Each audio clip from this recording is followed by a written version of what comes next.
Hello. Welcome to Great Escapes with me, Izzy Suttie. And me, Dan Skinner. Every episode, we explore somewhere new across the southwest or Wales. And we just meet people, chat to them. I go to lots of charity shops. And Dan goes to the gym sometimes. I've been to the gym once because it was part of my programme. And we go off to our separate ways and we try something different. And then we meet back up in usually a sort of a nice cafe, a pub, restaurant. An eatery. We've drunk a lot of coffee, haven't we? Sometimes have a cortado if it's after 3 p.m. and before 4 p.m. Well, I've never seen you have a cortado, so I don't know if that's true or not. Actually, yeah, I probably only do it about once a month. Yeah, okay, so that's Izzy's a liar. But one thing we're not lying about is that this time we're in sunny Exmouth. That was a good link. It's in Devon. It's a seaside town. Small. Gorgeous. Small. Yeah, it is small. Had you been there before, Daniel Skinner? No, I'm going to say no, I haven't been to Exmouth. Exeter? Yes. Exeter, yes, for me. That's half an hour away. But Exmouth, no. So I was a novice there. I did something I've never, ever done this before. I was quite jealous of you doing this. Were you? Yes. Yeah, no, I'm not surprised. This is my cup of tea, this sort of thing. It was, whose cup of tea wouldn't it be? No, exactly. I guess people who don't eat fish maybe wouldn't want to. There's a clue. Another fish-themed task. Well, we're on the coast, so I think that's okay. Yeah, I think that is okay. Yes, there are tend to be lots of fish on the coast. So I went behind the counter with the permission of the people who own the counter. You didn't just rock up and start doing it like a lunatic. The shop was called the Proper Fish and Chip Company, and it's a fish and chip shop. And I got to go behind the counter with their permission and batter fish and chips and serve them to people. Where were you? I was at a place called Arty Boat. Now, if I wasn't doing this podcast, I would never in a million years have done anything like this. It's a little cafe where people go in there and you can paint wooden ornaments. I was sort of having an out-of-body experience going, I can't believe I'm sitting in the shop in Exmouth painting a wooden duck, but this is where I am. We will hear all about me painting ornaments later and you serving fish and chips later. But first, I'd love to hear from you. Do you have a travel story that went slightly sideways? Or a moment that made you fall in love with a place? Email us at greatescapes@thinkpublishing.co.uk. We actually love receiving these, don't we? Yeah. I thought I knew what we'd get. I thought it would be like, we ran out of petrol on the M4 and we had to make up a musical by the side of the... Actually, I'd quite like to get that letter. I don't know. We've had wild boars running around the Forest of Dean with a pack of piglets that look like stripy sausages. Yeah. That sticks out, that story. Yeah, it does stick out. We've got 2 great stories today. Yeah, we have. If you stick around to the end of the podcast, we'll be sharing Judy's story about a mysterious midnight visitor in the Highlands. And Tim's animal-themed dinner disaster in Slovenia. That sounds intriguing. Really does. So I went to the Proper Fish and Chip Company, which is on the High Street. And I'm not exaggerating because I went there and got to sample all this stuff for free. The best chips I think I've ever had. So every morning we peel and chip our potatoes. We try and buy them locally wherever we can, and we come in and we cut our fish, prepare everything. Fish goes into the fridge, chips are ready here, and then once we're ready to start frying, we light up the range. We keep our pans separate, so we have a chip pan and a fish pan. They run at slightly different temperatures. You've got quite a high temperature for your fish, and then a more moderate temperature for your chips. And what happens is when you lay your fish in, or anything that's battered, it immediately reacts with the oil and sets the batter on the outside. Then it's just a question of cooking that batter through, and it protects the fish inside, stops it from drying out, and then the fish almost boils inside the batter, if that makes sense. What's the weirdest thing you've battered? I mean, do you do like Mars bars and things? So we don't. The reason we don't do it is because ultimately, whatever you're putting into your pans affects the other stuff in your pans. Of course, yeah, so if yeah. you cook battered Mars bars in this pan and you cook fish in this pan, you're going to have chocolate flavoured fish. Yeah. Because ultimately it changes the taste in the oil. Okay. So it's fine Well, if you're going to do that sounds it. all right, actually, but it's not for everyone. No, Yeah. exactly. But we tend to stick to what we know. So we've been doing this. Well, I've been doing fish and chips for 30 years. Okay. And the guy I learned from had been doing it for about 40 years, and he learned from his dad who'd been doing it for about 50 years. Yeah. Right, you ready? I'm ready. I mean, you're even that bit. I can tell you've been doing it for. Yeah. Okay. Yeah. Go for We've got it. insurance. Right. Okay. So Into the back of the pan, nice and confident. Okay. One just went in. Okay. Yeah, One, don't worry, two, that's three. fine. That's it. Perfect. Brilliant. Very satisfying, isn't it? Yeah, it is. Yeah. So once these are in, you pretty much leave them alone. You want to move them around a little bit, just so you don't have a hot spot on the pan, and that'll bring the temperature. You'll see that on here, the temperature will just start to drop down. This means that the burners are on underneath the pan. So when the chips go in, they bring it down a bit, like when you've got boiling water and you put, say, parboiling roast potatoes. Yes. They stop it from boiling for a bit and then it comes back Yeah, up. so the temperature, because of all those cold potatoes that have gone in there, the temperature is going to drop down like that, and the potatoes will gradually soften, and then that temperature will start to come back up, and that'll just crispen them up on the outside. This is our fish that we've cut up today. So this is our cod. Here we have, it's rice flour basically. So it's just like normal flour, but if you want to feel it, it's a little bit coarser. And is this standard? This is standard old school. Again, this is the old school way I of love doing this things. old school business, Yeah. like, you know, and it's going to remind people, like, how old are you? I'm 45. Yeah, I'm 47, so Okay. it's sort of Yeah. So, you know, late 70s, early 80s. Yeah. It's going to remind people of our generation, but also older people. Exactly, yeah. Of their own childhoods. That's it. Yeah. I mean, this is the way it was done back then, and we haven't changed anything about it, you know. We just coat the fish really lightly in this, and all that does is it helps the batter to stick. Okay. You don't want too much of it knocking around, so if you want to coat that So one this is a and bit pop like, it I keep thinking about when I roast potatoes, this is a bit like I parboil the potatoes, then I Yeah. put a bit of normal flour, maybe Yeah. rice flour would be better actually, Yeah. and then put it into the hot oil. Yeah, that Is it the would same help. principle? That would help them crispen up. This is more about if we put it straight in the batter without that, the batter would stick, but not quite as well. So we want it to stick. And the batter, is that batter that like I would make at home, like eggs and... No, there's no eggs in our batter. We use a batter mix, so that's a pre-prepared flour, but essentially it's flour. Normal flour. Normal flour, and then it has a raisin, just a slight raisin agent in it, so a bit like bicarb. You want to lay it in away from you again, so any splashes go away from where you are. That's on. That's all good. So with the fish as well, I want to take it from the thinnest end. Yeah. And you want to lay it into the pan with what would be the skin side down. So you're going to put it into the batter and then lay it into the pan like that. Okay. All right? Yeah. And the same with that one. Take it from the thin end and lay it in like that. Does that make sense? Yeah, it Are you does. left-handed, right-handed? Right-handed. Okay. Can you remember the first time you did this? No. It's too long ago. So these are about ready now. We test them by just giving them a quick squeeze. Obviously they're hot. So but you want to there to be enough give. Yeah, so you want it crispy on the outside. You can hear it. It's crispy on the outside, but then soft in the middle. And then drop them into the chip box like that. They're such a good size as well, aren't they? They are. Yeah. There you go. I'll let you get some of those out.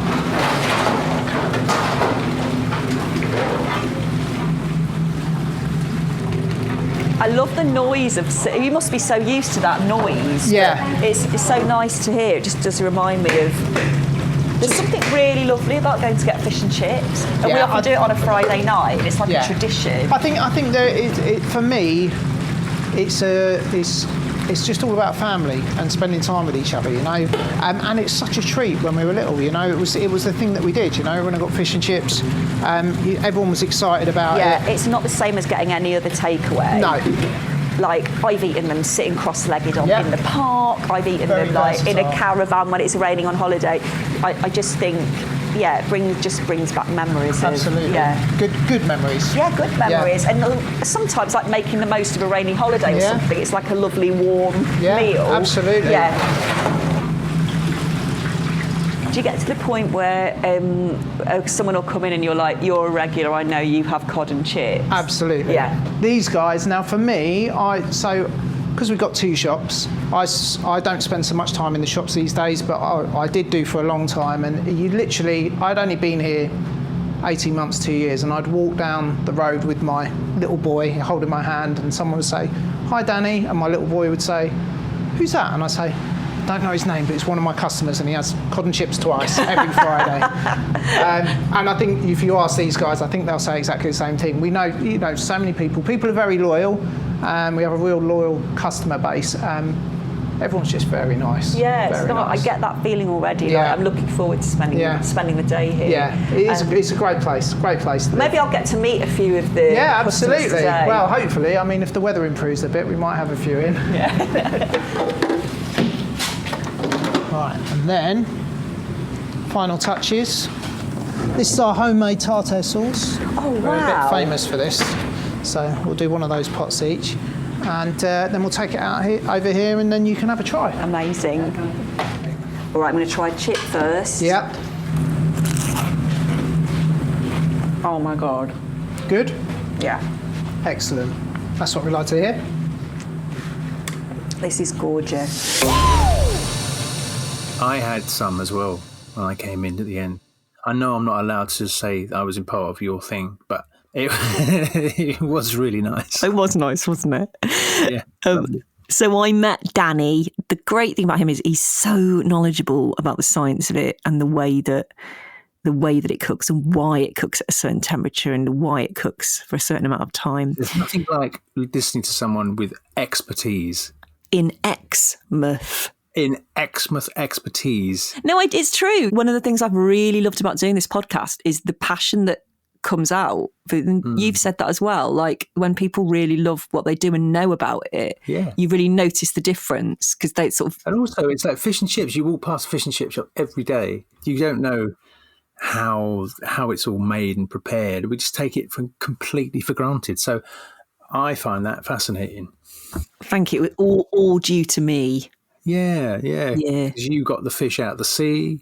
I did. And you battered them. I did. And you cooked them. Yeah. Served them up. Yeah. I went and I fished that morning. My God, well done, Izzy.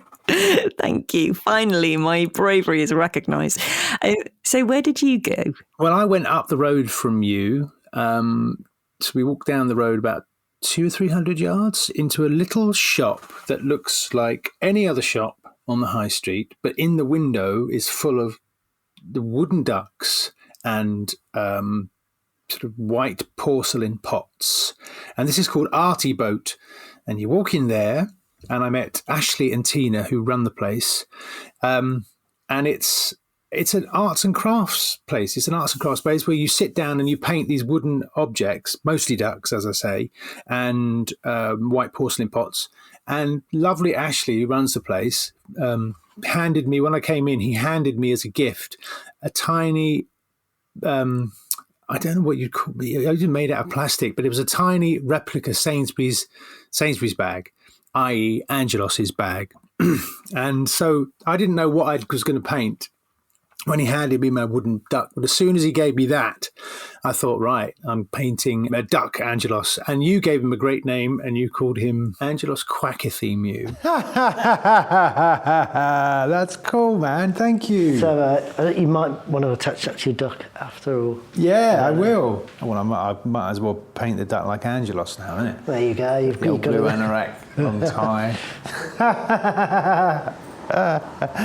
And the idea is that you come into this place, you take one of these items off the wall, off the bookshelf, and you sit down and you presumably sit quietly and paint it. Is that correct? Yeah. Sit and relax and do something different.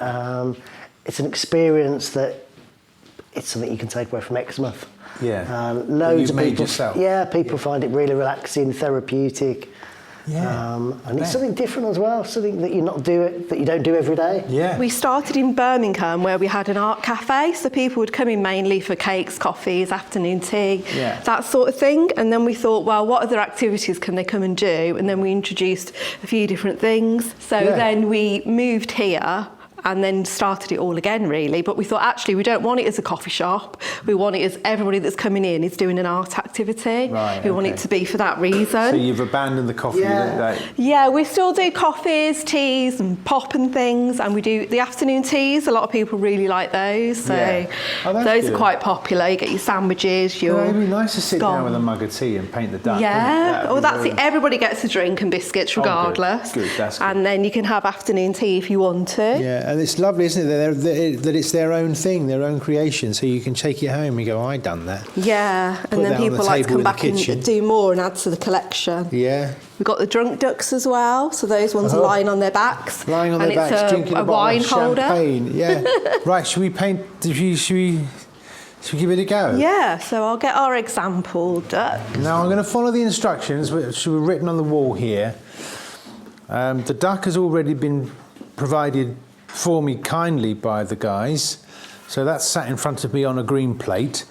I have a pot of paintbrushes of various sizes, and when you're at a loose end, do you guys just sort of sit down and pull a duck off the shelves and just go, yeah, I'm gonna do one today, or of your duck painting days, are they over now? Oh no, we love doing that. It's not often we get time to do that because we mainly work on a session basis that are all booked. People have booked in, so we know how many customers we've got coming in. Yeah. If we don't have any customers, we just don't open. But if we do get some time, we do enjoy still making the ducks and the pottery, and we've got elephant on wood and mushrooms, all sorts of things. But there's always something to do is the thing. There's always tons of washing up. Yeah. Loads of cleaning, loads of replenishing stock and tidying up around people and bringing them fresh water for their brushes. So we really do kind of slave upon people to try and make it a really nice experience. Yeah, it is a nice experience. Where we do all of the... I'm thoroughly enjoying masking tape this time, I must say.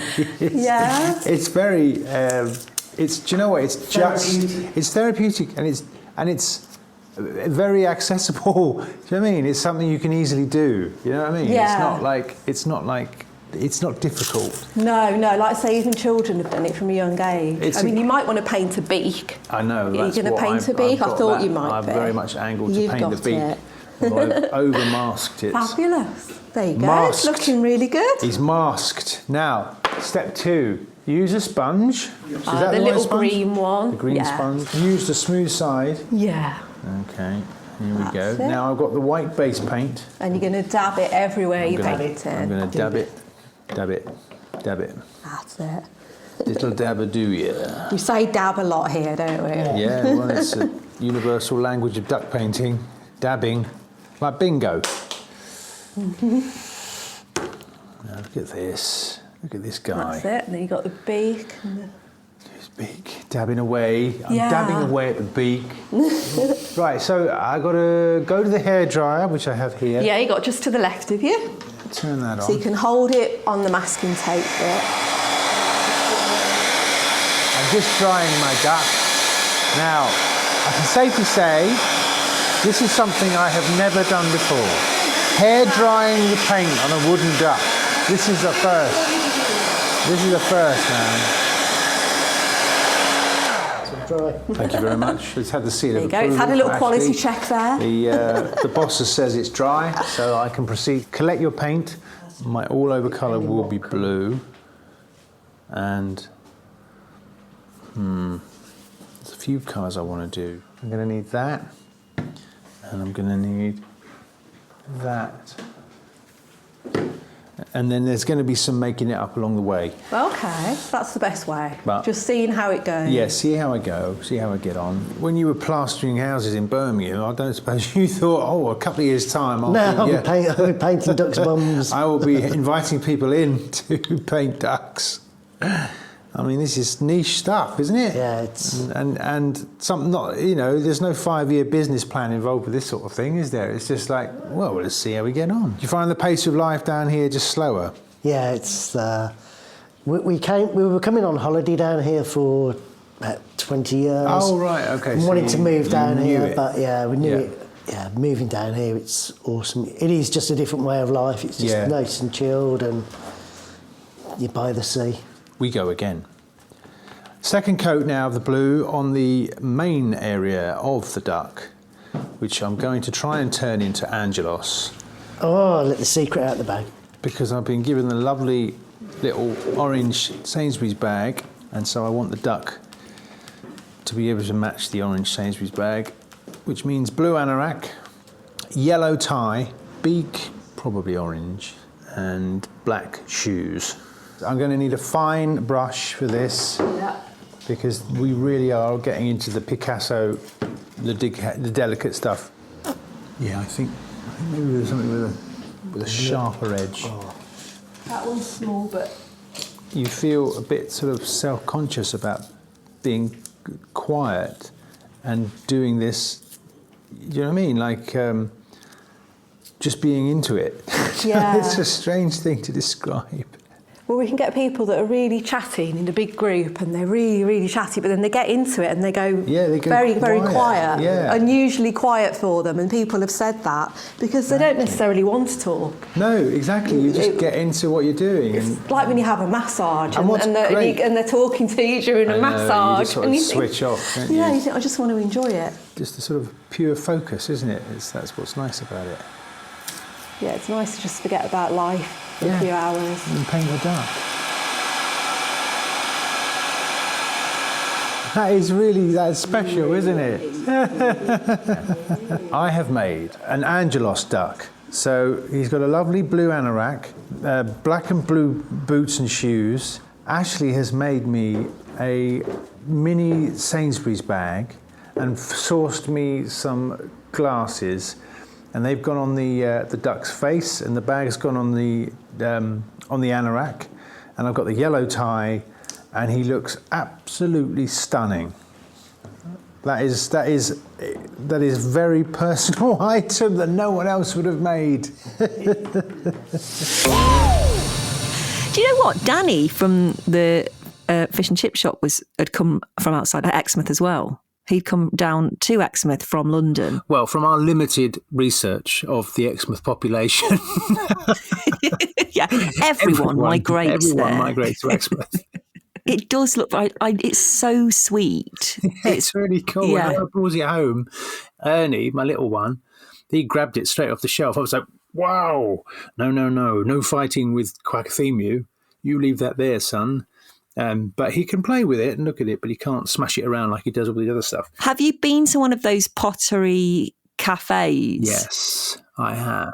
It wasn't like that. It wasn't like the ones you get in London where you can get very posh coffee and, you know, it's all farrow and ball on the walls.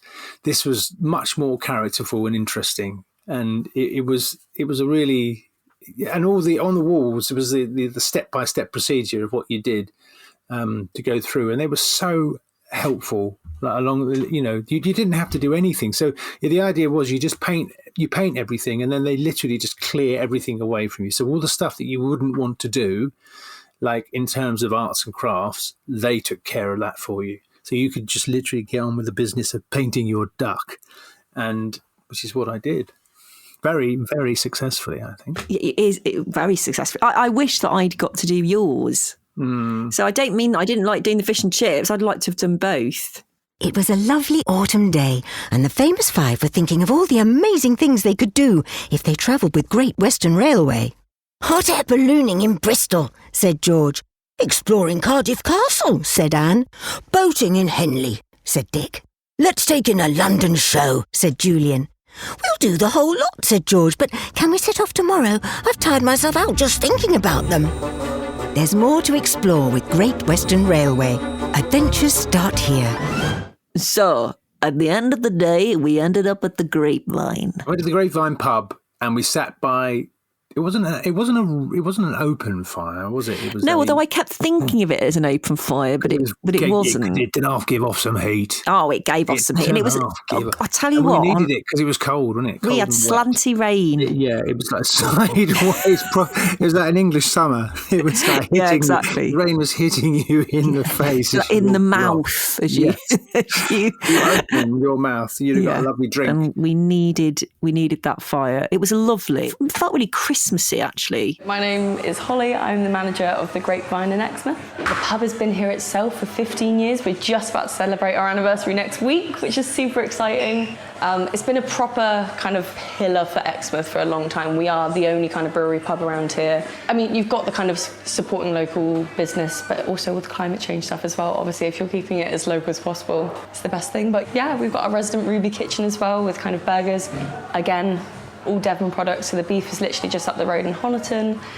Same with all of our desserts. They're made by another really sweet local business called Exploding Bakeries. So when I started 4 years ago, so it was quite an older gentleman kind of pub. It was that kind of vibe, and then we've really kind of expanded into the younger generation as well. We get loads and loads of kids in here as well. We're a big family-friendly place. We just try and accommodate as many people as we can and make it a safe space for everyone. You don't get the products anywhere else. So beer, well, I mean, looking at the beer, you've got 25 basically beers that are brewed by ourselves. You will not get that anywhere else. We kind of do IPAs to stouts, to Americans, to lagers, to Vienna lagers. Like, we are proud of that range anyway. And again, with the products, trying to keep them, you are supporting everyone around here when you come here. We're not one of those bigger corporations that kind of, you disappear into the background, you're not a real person with it. Yeah, it's just something we're really proud of. I'm going to go first. I went to, because I went first, didn't I? You went first. And I was in the proper fish and chip shop. And it is a proper fish and chip shop. Yeah, it is. And I suppose that's why it's called that, isn't it? It's called the proper fish and chip shop. Yeah, that's the name. And the guy who ran it was called Danny. And he was so enthusiastic about like cooking fish and chips. He knew all the science of it. So like I was asking about why chips were fried in a different temperature of batter, and it was like, so they cook in a different way. And the way he like moved the pail around the raw chips, it was like he's done it, and he has been doing it for decades. And he was just like, chuck them in, be confident. It's wonderful to see like a professional doing it. To actually do it. Our jobs aren't really professional. So I watch people go, oh yes, you've actually trained to do something. Do this. Yeah. How long does it take to cook a piece of cod? Yeah, it was brilliant with my hand. I said, am I allowed to touch the batter? And he was like, yes, like, of course. You know, like, I'm holding fish. I was really kind of, did it very gingerly. I didn't see them make the batter. It was just in a big tub, but it was like consistency of double cream. It was gorgeous, really kind of a bit bubbly and frothy. Oh, lovely. And it was you just put the fish in the batter? Put the fish in the batter. You're allowed to put your hand in the batter. You sort of shake it a little bit, and then you sling it in, but you have to be confident. So, because the less confident you are, the more likely you are to get a bit of splashback from the batter. You don't want that. So yeah, it was. I was a bit. No, you don't want that. No. You got it on your shoe. I got it on my shoe, and I got curry sauce on my top. Now, the curry sauce going on my top was nothing to do with cooking. Oh, that was it was because I ate curry sauce, which was beautiful. And a bit fussy about curry sauce. It's a bit like gravy. I don't like it when it's too watery. You need the right consistency with curry sauce. Yes. And I don't like... Have you ever had curry sauce in, like... Is it maybe up north? It's got, like, chunks in it. Like, not raisins. I don't really eat curry sauce, I'll be honest with you. Get out of this because I'm from the south. Is it a northern thing? Is it? Yeah, I grew up like fish and chips. Curry sauce was never mentioned. Like when I was getting fish and chips on a Friday, it wasn't an option. You never and had if you'd asked for it in London, well, I wouldn't have asked for it because no one had ever told me to have curry sauce. Have you ever had a pickled egg from a fish and chip shop? Have you? I've had pickled eggs and I've had like gherkins. I was brought up on those. Yeah. And I came and watched the tail end of your duck painting. I think you watched me drying the duck with a hairdryer. That went on quite a while. You become very lost in it, and it's you have like an hour and a half, 2 hours away from your phone. I know it seems like such a basic thing to want to do, but you don't realise you're focused on something very sort of,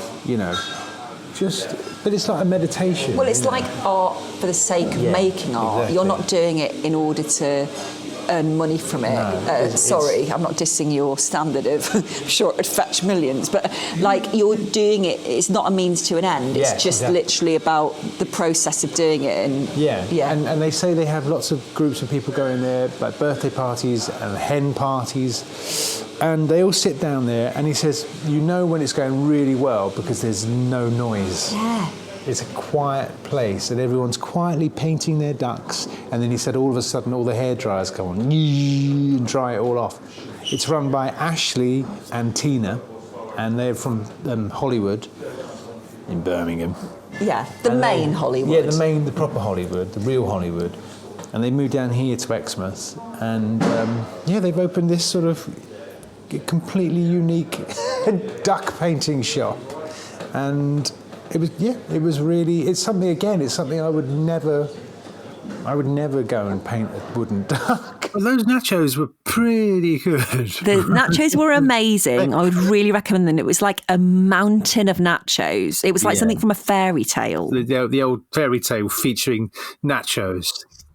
You know that one, Goldilocks and the three nachos. Yeah. Well, it's time for your travel tales. Thank you very much for everyone who's been getting in touch. The first one is from Judith in Margate. Here we go. Here we go, Judith, Margate. Me and my mate went camping in the Highlands. In the middle of the night, something started snuffling right outside the tent, pressing its nose against the fabric. Exciting at first, then terrifying. I was frozen, desperate for a pee, convinced it was a bear. I barely slept. Long after it had wandered off, too scared I'd wet the bed. So hang on. Okay. She daren't go outside. She's desperate for a pee. So she's not scared of the bear. She's scared she'll wet the bed. Well, she's probably scared of both, to be fair. She's probably scared of the bear and scared that she'd wet the bed. If it was just snuffling, I'd say, you know, it could have been a person even with a cold or... Dog? This probably won't be kept in, but I would have weed in a receptacle within the tent. Yeah, well, that's the thing. Why suffer alone in silence? Absolutely no way. You've got to have a saucepan around or a bottle or something. Yes, I would have done that as well. Yes, I wouldn't have laid there wanting. Yes, a saucepan. I wouldn't have put up with that. Yeah.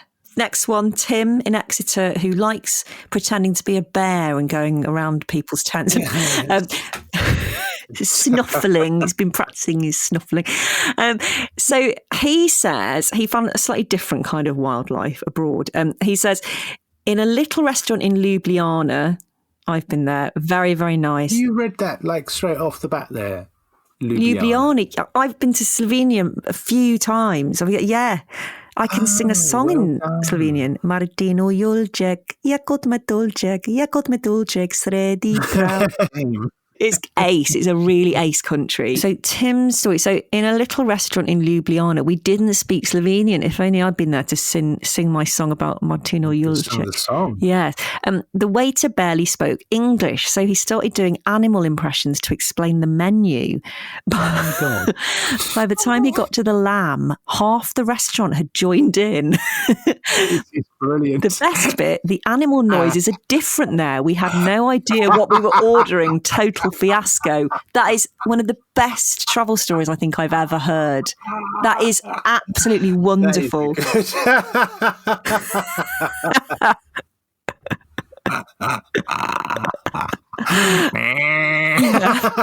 I wonder, so I've read about this before, that each country thinks that animals make different noises. So like in Germany, they don't think that ducks say quack. They think they say like crack or something. Because it's really brilliant to look at all the animal sounds lost in translation. Yeah, and why do we think we're right in English? You know, but what noise could he have been making that sounded so different from a lamb? That a lamb. It's going to be like, or unless the lambs in Slovenia make a different noise, like they actually make a different noise. Mm-hmm. Yes. That would be beef. That would be beef. That would be steak. Yeah. Mm-hmm. Can you do, I can't do a chicken noise. If I was the waitress. I can't imagine that. I don't think that sounds any different like in Slovenia than it does in England. You tail off with a cat at the end there. Yeah, that's more like it. That's more like it. If you got any more stories like that, we'd love to hear them. Honestly, they're brilliant. Yeah, we really love it.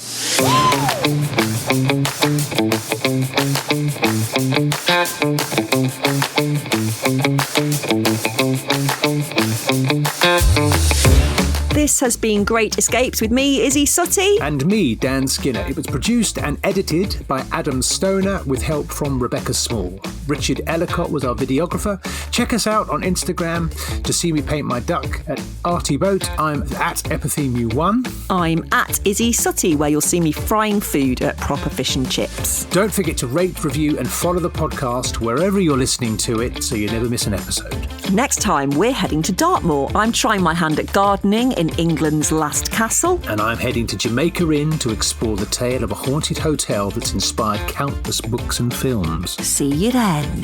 Bye-bye.